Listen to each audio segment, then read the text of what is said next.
I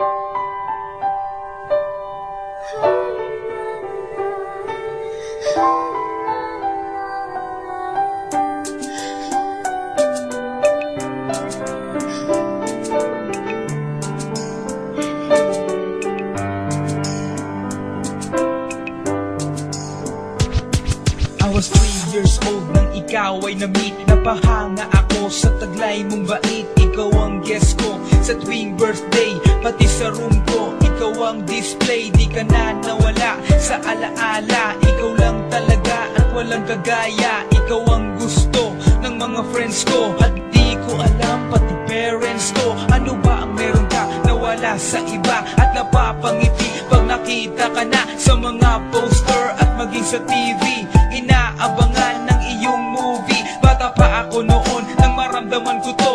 Ayoko ng iba, ikaw ang gusto ko. At sa aaminin ko, maniwala ka, mas gusto kita kaysa kay Darna. You were always